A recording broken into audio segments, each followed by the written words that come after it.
Potensi dan tantangan pengelolaan sumber daya kelautan dalam penciptaan masyarakat pesisir yang siap menjawab perkembangan zaman. Dewasa ini, lautan menjadi pusat perhatian dari negara-negara bangsa, nation state, dan perusahaan yang perkayaan, kekuasaan, dan prestise. Eksplorasi kelautan oleh berbagai pihak telah menimbulkan berbagai masalah kontemporer seperti masalah politik, hukum, ekonomi, lingkungan, dan teknologi. Bahkan, lautan telah dijadikan sebagai isu dasar yang dalam saling ketergantungan antar negara, serta stabilitas dan kemakmuran global yang jangka panjang, terutama bagi negara yang memiliki pantai maupun yang berbentuk negara kepulauan.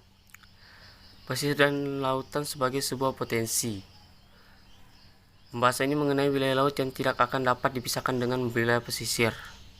Wilayah pesisir sebagai salah satu daerah perairan ekosistem darat dan laut dipengaruhi oleh perubahan di darat dan di laut adalah merupakan wilayah pesisir dan hutan sebagai sebuah potensi. Pembahasan mengenai wilayah laut yang tidak akan dapat dipisahkan dengan wilayah pesisir. Wilayah pesisir sebagai suatu daerah perairan ekosistem darat dan laut dipengaruhi oleh perubahan di darat dan di laut adalah merupakan wilayah yang saat ini pengaturannya berada dan sejalan dengan kelautan.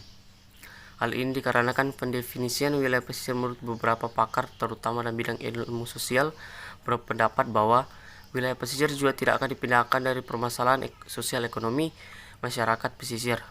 Karena fakta di lapangan banyak permukiman nelayan berada jauh dari daratan, dari laut, dan pengaruh tidak akan sampai ke rumah mereka.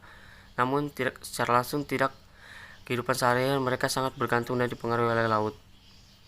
Laut menurut definisi hukum adalah keseluruhan air laut yang berhubungan secara bebas di seluruh permukaan bumi, sehingga sebagai sebuah negara kepulauan dan pesisir merupakan satu kesatuan yang saling bergantungan satu sama lainnya, dan dengan ciri karakter dan ciri khas kekayaan alam yang saling melengkapi. Tantangan pengelolaan wilayah pesisir. 1. Ditinjau dari sudut pandang peraturan perundang-undangan. Pengelolaan laut ditinjau dari sudut perundang-undangan. Indonesia sebenarnya telah disinggung dalam Undang-Undang Nomor 32 Tahun 2004 dan Undang-Undang Nomor 12 Tahun 2008 tentang pemerintahan daerah, menjelaskan bahwa daerah yang memiliki wilayah laut diberikan kewenangan untuk mengelola sumber daya di laut dan mendapatkan hasil atas pengelolaan sumber daya alam di bawah dasar dan atau di dasar laut sesuai dengan peraturan perundang-undangan. Pasca reformasi dan era otonomi, pengelolaan sumber daya alam dikembalikan ke daerah asal dengan tujuan dasar bahwa daerahlah yang lebih mengerti karakteristik dan keunikan laut dan pesisir pantai daerah mereka. Undang-Undang Nomor 27 Tahun 2007 tentang pengelolaan wilayah pesisir dan pulau-pulau kecil UU PP 3K sebagai spesialis pemanfaatan sumber daya pesisir dan pulau-pulau kecil. Kewenangan daerah untuk mengelola sumber daya laut termasuk sepanjang pesisir antara meliputi eksplorasi, eksploitasi, konservasi, dan pengelolaan kekayaan laut, pengaturan administratif, pengaturan tata ruang, penegakan hukum terhadap peraturan yang dikeluarkan oleh daerah atau yang dilimpahkan kewenangannya oleh pemerintah, ikut serta dalam pemeliharaan keamanan dan ikut serta dalam pertahanan kelautan rakyat. Kewenangan provinsi maksimal paling jauh 12 mil diukur dari garis pantai ke arah laut lepas dan atau ke arah perairan kepulauan. Kewenangan kabupaten, pembagian pengelolaan laut kepada kabupaten meliputi sepertiga dari wilayah kewenangan provinsi untuk kabupaten kota. Kewenangan pusat, meskipun dalam peraturan pemerintah daerah tidak menyatakan secara tegas mengenai batas wilayah pengelolaan laut oleh pemerintah pusat, namun dalam Undang-Undang Nomor 26 Tahun 2007 tentang penataan ruang dan Pasal 10 ayat 12 Undang-Undang Nomor 2004 dengan pemerintah daerah mengenai wilayah menyangkut bidang pertahanan keamanan, serta dalam hal ini wilayah laut yang melebihi 12 mil laut atau yang kurang dari 12 mil laut tetapi merupakan kawasan strategis nasional, maka akan koordinasi di antara pemerintah daerah dan pemerintah pusat dalam pengelolaannya. 2. Kesiapan pemerintahan daerah. Tantangan bagi pemerintahan daerah Indonesia, terutama di yang provinsi berbentuk kepulauan seperti Kepulauan Riau, adalah bagaimana daerah dan kabupaten provinsi mempersiapkan master plan perencanaan pengelolaan wilayah pesisir mereka, mulai dari pulau-pulaunya yang berada di wilayah perbatasan sampai besarnya potensi pencemaran dan perusakan lingkungan laut yang nantinya akan berdampak pada wilayah pesisir sebagai satu kesatuan ekosistem di laut.